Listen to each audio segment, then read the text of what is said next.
Hey, bud, what did you tell Shawn Porter when you guys were facing off? No, I just laughed at him. Just laughed? You know what I mean? It ain't inside joke. Okay. Shawn is going to have 3.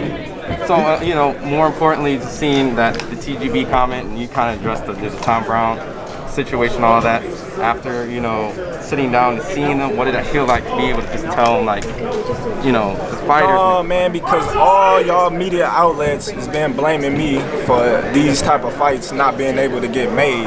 And I've been telling y'all, I've been calling for the fights. I can't make these fighters jump in the ring and fight me when, you know, I was told they don't have a promoter so they can fight on any network, they can fight anybody.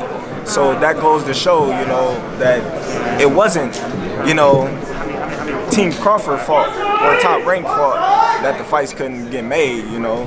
So I just wanted to point that out. Terence, when he mentioned about how he kind of knew the fight was happening, he was very excited when he saw the tweet from the WBO mandating this fight.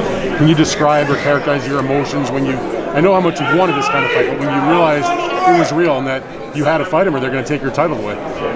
No, I'm not worried about I'm saying, fighting. like, I was cool. No, I'm saying, how excited were you that you knew that? Yeah, I was very excited. You know, Shawn Porter is a top welterweight in the division. You know, and this is going to be a great fight, and it's a big opportunity for me to show the world why I'm the best fighter in the world. It's been a long time coming, right?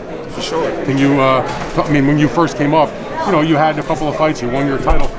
How frustrated did you get as you had 1 defense, 2 defense, 3 defense, and you just couldn't get traction against the biggest names? How did you get low at any point about that? Never, because I don't look at these fighters like everybody else do.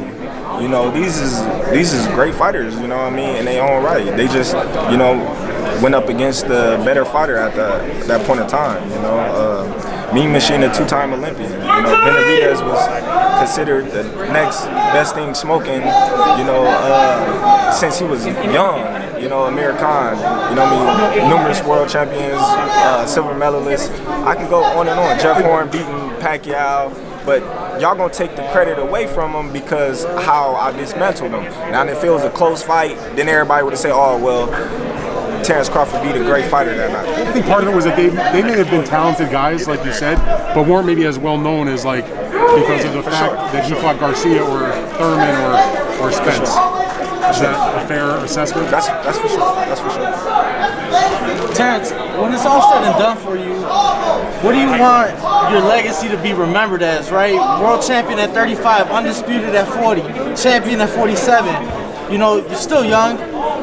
When it's all said and done, what do you want to be remembered as? Well, I'm going to be remembered as one of the best fighters to ever lace up the gloves.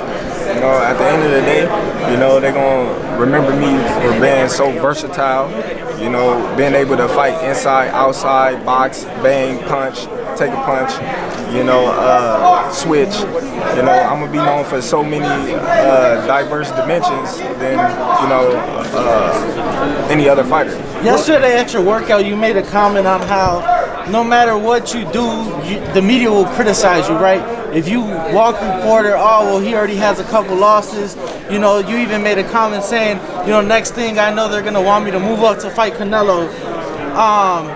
Not to look past this fight, but do you ever see in your career, do you ever see yourself moving up to maybe 54 or even 60? Maybe 54 in the future. Maybe 54 in the future. But right now, like I said, we have 47. We're campaigning at 47. Shawn Porter is in front of us, and that's the fight that we focused on. Terence, what's his best attribute to you? Shawn Porter has never been stopped. Do you anticipate that you will be the first man to stop him and continue to knock him? See, me personally, I don't go in fights looking for the knockout.